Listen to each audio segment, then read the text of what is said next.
Existe aquela máxima de que a gente tem que pensar fora da caixa ou sair da bolha, mas toda pessoa, equipe ou empresa precisa viver dentro de uma caixa para ter objetividade no que faz, concorda? Aqui na AAA a gente defende que você precisa expandir essa caixa. Você tem que buscar novas perspectivas, conhecer novas referências, talvez mergulhar em novas realidades para entender como elas trabalham e você conseguir fazer isso dentro da sua caixa. Nessa metáfora toda, no fim das contas, a caixa é o setor ou empresa onde a gente trabalha e às vezes ela não tem a resposta.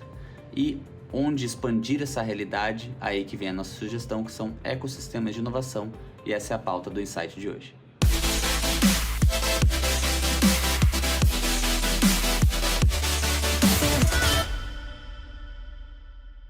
O objetivo desse vídeo é te mostrar por que ecossistemas de inovação podem ser a grande virada para sua equipe, para sua empresa. Então eu vou em 30 segundos explicar o que são ecossistemas de inovação, depois eu vou falar sobre quais são alguns que você pode conhecer e também sugerir um documentário que você vai ter mais perspectiva ainda de como eles podem participar dessa tua jornada.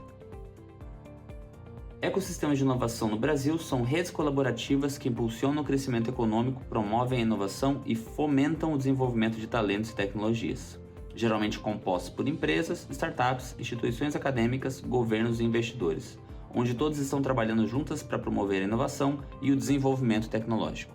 De forma ainda mais resumida, nós temos então regiões, nós temos comunidades, nós temos até prédios onde empresas, instituições, governos se reúnem e trabalham de forma colaborativa. Cada um, obviamente, resolvendo o seu problema, mas em prol de uma boa economia naquela região e também na geração de empregos e o que acarreta também em uma situação melhor para a civilização, para a população daquela região ou daquela cidade. Alguns ecossistemas que são importantes você conhecer e vou falar especificamente de um que a AAA teve também a oportunidade, além de outros, de estar esse ano e que foi muito rico e que você vai entender por quê. São José dos Campos, destacado pelo Instituto Tecnológico da Aeronáutica ITA, é um polo importante para inovações em tecnologia e engenharia. Porto Alegre, com o Tecnopuc, é reconhecido pela sua comunidade vibrante de startups e inovação tecnológica. Belo Horizonte, conhecido como San Pedro Valley, é um ambiente fértil para startups e empreendedorismo digital. Florianópolis, frequentemente referida como a capital da inovação, a cidade é lar de diversas startups e iniciativas de tecnologia. Santa Rita do Sapucaí, conhecida como Vale da Eletrônica, é um centro importante para o desenvolvimento de tecnologia eletrônica. Campinas, com a Fundação Unicamp, é um polo de pesquisa e desenvolvimento especialmente em tecnologia e ciências. Recife, Porto Digital é um parque tecnológico que abriga várias empresas de tecnologia de informação e comunicação. Cada um desses ecossistemas tem um potencial específico de aprendizado, justamente porque o Brasil é muito amplo, então a gente tem muitas culturas, cada região tem uma necessidade, então a inovação e a tecnologia se dão por motivos diferentes. Eu quero trazer um pouco mais de ênfase com relação ao ecossistema de Recife. A gente esteve lá em setembro de 2023 com o nosso cliente Fiegs, que trouxe outros clientes junto da AAA lá do Rio Grande do Sul para Recife. Expandir a caixa de uma forma completamente inesperada, justamente para ver como outra região que tem outras perspectivas e outros focos trabalha uma questão de inovação e integração e colaboração para depois pegar todo esse aprendizado, voltar para casa e falar, caramba, a gente estava complicando tudo. E é isso que está acontecendo agora pós-missão. O ponto principal do ecossistema de Recife é justamente trabalhar em prol da população. Um dos principais casos que eu trago aqui, que a gente teve a oportunidade de estar na Prefeitura de Recife e conversar com as equipes, entender o processo do zero. Várias empresas, seja da indústria, seja de serviços, que estavam conosco, puderam aprender em cima justamente dessa postura, foi com relação a informações para a população. A Prefeitura de Recife conseguiu pegar todas as secretarias que tinha, entender o que elas ofereciam e ao invés de colocar secretarias e soluções, elas colocaram soluções e a secretaria se torna basicamente um detalhe, um canal para você poder ter acesso a essa informação, a essa solução. O que eu quero dizer com isso? No Conecta Recife, que é o site, é o grande projeto que eles criaram, eles têm, obviamente, as estruturas de informações do que é oferecido para a população. Questão de aposentadoria, questão de saúde, questão de eventos, questão de educação. Então a população tem um acesso muito prático a isso e depois ela descobre como chegar nessa informação. Simplificaram a ordem das informações, simplificaram o acesso. Legal, Daniel, criaram um site, né?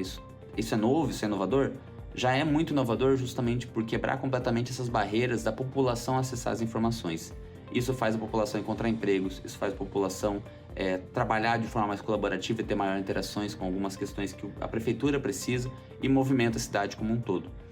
Mas o ponto mais importante, eles fizeram uma integração com o WhatsApp porque perceberam que a população tinha muita aderência a isso e a partir de hoje eles já recebem integrações informando quando vai ter coleta de lixo, quais eventos vão ter, sugestão de vagas, informações sobre cartão aposentadoria. Então a população toda está conectada com a velocidade da cidade. Isso é possível em várias outras cidades do Brasil, mas o Recife é um grande exemplo disso. Não só a prefeitura, que já é um tremendo caso, e vocês podem ver inclusive nesse trecho que a gente tem uma conversa com o CTO da prefeitura de Recife e ele explica do porquê fazer isso. A gente inaugurou um conceito aqui que a gente chama de cidadão-centrismo, né? É colocar o cidadão no centro. Como ele está no centro, meu irmão, nós precisamos ver o que é mais simples para ele, o que mais ajuda ele. Então a gente vai ter que se virar nos 30 para onde o WhatsApp, que é a ferramenta está em 99% dos celulares da população. Então nós temos que ser mobile, WhatsApp first. Então a gente coloca ele no centro, a gente tem que dar um jeito aqui de organizar dados no WhatsApp, que é muito difícil, que não são dados estruturados, mas a gente, como coloca o cidadão no centro em prática, é isso, onde o povo tem mais aptidão, então é lá que a gente vai estar. A gente falou também que vocês estão conseguindo integrar isso com outras prefeituras, etc., poder oferecer, democratizar esse aprendizado. Mas tem uma coisa que vocês não democratizam que é o diferencial de vocês, né? A gente chegou a um consenso de todo mundo e queria que você comentasse rapidamente sobre isso. Isso, a democratização, assim, a gente entende que a gente é parte de um ecossistema chamado Brasil. No nosso Brasil, a gente tem que deixar de ter as vaidades individuais e pensar no todo. E o nosso prefeito, João Campos, ele bate muito nessa tecla, por isso que a gente vem exportando o Recife, que é um sucesso, né? Já está em Belo Horizonte, vamos botar no Rio de Janeiro, São Paulo, o próprio Rio Grande do Sul, através da secretária Lisiane, também iniciou as negociações com a gente, e a gente está aí doando de graça essas soluções, porque não adianta reinventar a roda. Se a roda foi feita, meu irmão, replica. Do mesmo modo, a gente pega soluções de outros locais para botar aqui sem nenhuma vaidade, né? Legal. O que for bom e simples para o cidadão que alcança nosso propósito é o que a gente vai fazer. O diferencial acaba sendo a energia da equipe junto, né? Trabalhando junto com um propósito claro. É isso aí, essa vibe da gente, essa energia coletiva, eu chamo de inteligência coletiva, que essa supera a IA, né? Essa vai superar a IA, né? É o que faz com que o time da gente seja tão unido e tão engajado nesse propósito de simplificar, promover e cuidar das pessoas. Só essa perspectiva que eles têm com relação a trabalhar inovação e tecnologia em prol da população já muda completamente o aprendizado do ecossistema.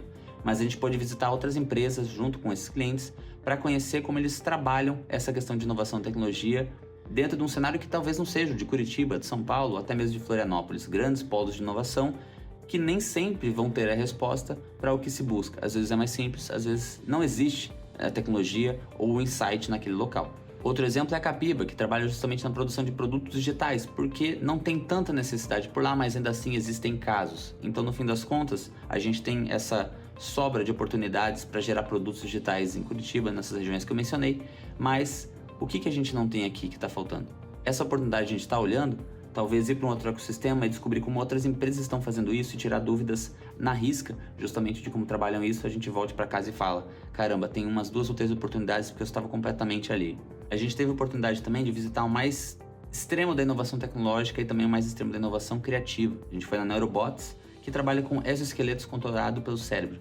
Então, tem premiação internacional, estão trabalhando já com a Espanha, eles trabalham com pacientes pós-AVC, uma tecnologia que justamente foi criada lá por uma necessidade específica da região e por necessidades de hospitais, a ponto de agora estar ganhando espaço mundial.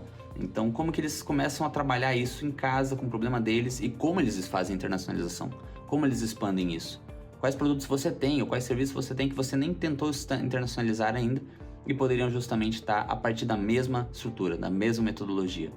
A gente visitou a Fab Lab também, algo muito mais simples, com impressoras 3D, com chapas, com ferramentas criativas para justamente trabalhar com o conhecimento da população, trazer escolas, universidades, trazer estágios que poderiam potencializar justamente essa criação do que vinha depois a sair do MVP e se tornar um negócio.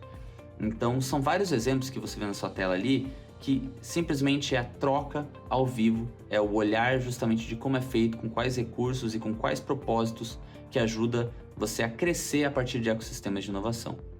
Para ter uma noção muito mais clara, aí fica a minha indicação, que é para você dedicar mais uma horinha justamente no estudo sobre esse tema, que é o documentário de ecossistemas de inovação da Prosa Press. Hoje Florianópolis tem o maior número de startups por habitantes e Com certeza, né? Ser comparado ao Vale do Silício, acho que deveria ser um orgulho para qualquer cidade, no Brasil e no mundo. A AAA fica muito feliz de indicar justamente esse documentário pela questão do peso que ele tem em ensinar o impacto que ecossistemas de inovação têm nas regiões, para depois a gente ver como a gente aprende com elas. Então a nossa indicação é essa, o link está na descrição justamente para você poder compreender em 1h20, 1h30, como 7 ecossistemas de inovação do Brasil se movimentam, quais as semelhanças entre eles e historicamente como eles se criaram. Essa é a parte mais importante. A história, a cultura, o propósito justamente desses ecossistemas é o que torna cada região específica e diferente e excelente no que elas entregam. Então a gente talvez entre numa conversa muito óbvia de Florianópolis, Curitiba, outras regiões que a gente fala que são as grandes inovadoras, porque elas têm mais unicórnios, porque têm mais startups. Mas por que elas são inovadoras e no que elas são boas? Todas as regiões são boas por propósitos específicos. Talvez você precise expandir a sua caixa justamente visitando esses locais. Obviamente, a AAA está aqui para fazer essas missões nacionais e internacionais. Você pode bater no QR Code para poder entender como a gente faria isso com sua empresa. Mas o ponto principal é, será que o problema que você tem que resolver, que a sua empresa tem que resolver, a resposta está dentro de casa ou ela está fora de casa? E como a gente vai expandir essa caixa sabendo que a gente vai ter que voltar para uma realidade e resolver? Mais uma vez, inovação não é uma grande revolução o tempo inteiro. É justamente entender o que a gente precisa fazer para o dia seguinte ser melhor. E talvez ecossistemas de inovação seja a resposta, talvez a resposta seja mais ampla e a gente pode ajudar isso de qualquer forma. Eu sou Daniel Porcides, Chief Marketing Officer da AAA Inovação e até o próximo vídeo.